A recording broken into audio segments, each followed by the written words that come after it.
today I will be showing you how to program a game on Scratch. So we've got our little cat guy at the moment.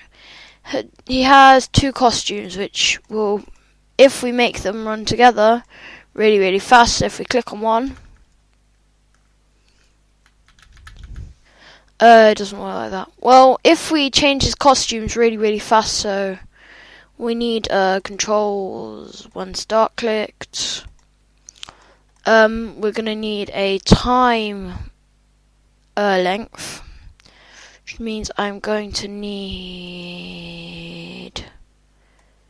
where is the time? I'm not sure where the time is. Oh, it's in controls, isn't it? Wait 1 second. Yeah. Except we want it to go a lot faster than that. Actually, no, we want it like 1.5. Yeah, let's do 1.5. Then, and then we'll do the same thing afterwards.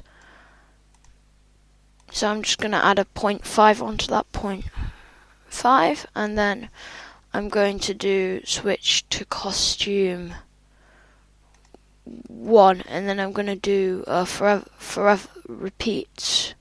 Forever, where's forever? Where's forever?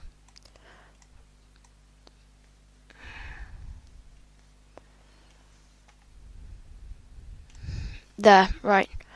Let's click the start button then.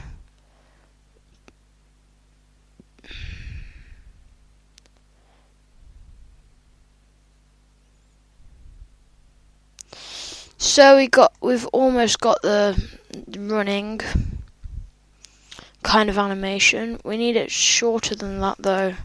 Let's just do 0.5, and then let's do 0.5. You see, so that will give him a kind of a running animation. Ding, ding, ding, ding. That kind of looks a bit like he's running. And if we want him to actually look like we're running, we can drag him to that side of the screen.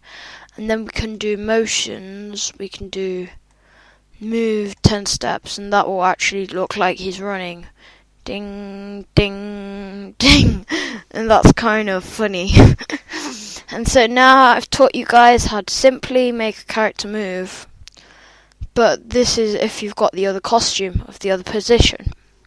Of course, you don't get that when you create your own sprites, so you have to program that in. Well, you just have to draw your second costume, which you have to know how to do, and he's just slowly walking along there, which is nice. And if you want a game where like he follows your mouse, so say you wanted this but with like follow mouse, you could do forever. You could add another forever onto that. Just add another forever in there.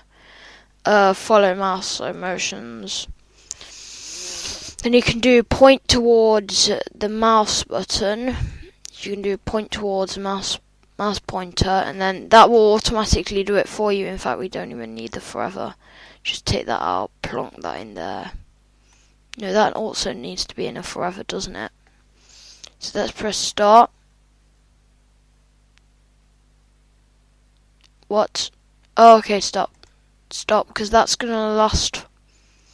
I need that to be on top of the other one. So if we take the other one out, how do we do that though? Oh, we need to add another when start button click, don't we? So let's do this. Now he's gonna follow the. Now he's gonna chase the pointer, which is kind of funny.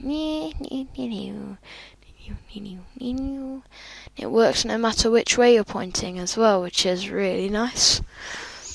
And so yeah, that's the basic kind of thing to get your character following the mouse. I can even make him do backflips, which is awesome. But we would also want him to have lives, wouldn't we? So we're going to add a variable called lives. Make a variable, which is going to be for all sprites, because I will need to at the start set lives to, let's do that 100. So that's going to be the starting thing. So that's controls when start button clicked. We only want that to do it once though. So then we're going to... Hi Dad, I'm busy making a YouTube video, so could be quiet. I'm doing Scratch for YouTube. Okay, I'll see. Although, if you want to go and look at Entertainment Exchange, we're going to have to go soon. I know, but I'm going to just continue for a bit. I'm just going to show my variables. So I'm going to draw just a big dot, a squiggly thing. Then we're going to have that as our kind of landmine somewhere. So that's going to be there. And then we're going to have the variable of... So we're going to have a when statement. And we're going to have by -1. So when touching, so we want when touching, well, if in fact, it's called if in programming. So if touching sprite 1, change lives by -1, and so that will be that one. So then we've got a little game where we can't bump into our little landmine, otherwise we'll take damage. So look, when he walks into it, he's going to start taking damage.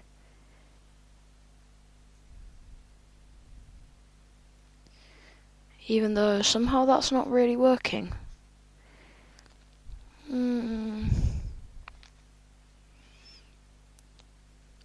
Why doesn't that work?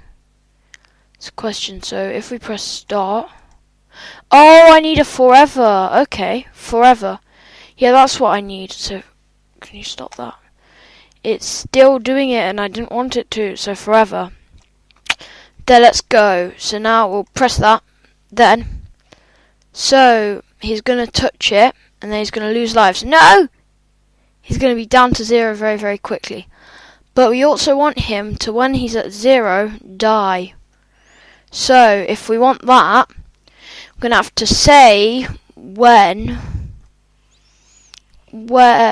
if, since it's called if in this one, variables, lives equals 0. So we're going to need operations equals...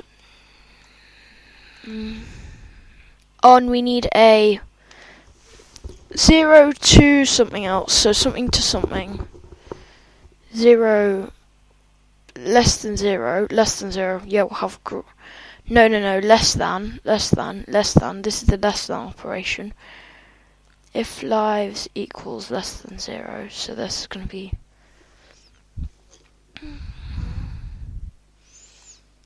if lives equals 0, lives. No, it's if lives is less than 0, not if lives is equal to less than 0. If 0 is greater than lives, basically, and then we're gonna put lives in there. How do we do that? Lives, so we can just put that in there. Then we're just gonna do looks, and then we're gonna do vanish, hide, which is the Scratch version of vanish. So now we need to add a forever, don't we? And a when start button clicked, then a forever. So that means that now we'll start. That's if. I don't want if, I want forever. No, we just got rid of our if. Anyway, so forever. Where's forever? Forever. Here it is. Forever. If so it was operations. Lives is less than 0, so 0 is greater than lives. We're going to put lives in there, and then we're going to do looks, and we're going to do hide again, which means that when he loses all his lives, he's going to die. So let's show that now. So he's moving towards the mouse and towards the danger. So now he's taking damage. No, I'm gonna die. No, he's dead. He's dead. He's dead. The cat is well and truly gone. So that's a cool way to make a live system. And that's pretty much all I need to show you in our first tutorial. So I need to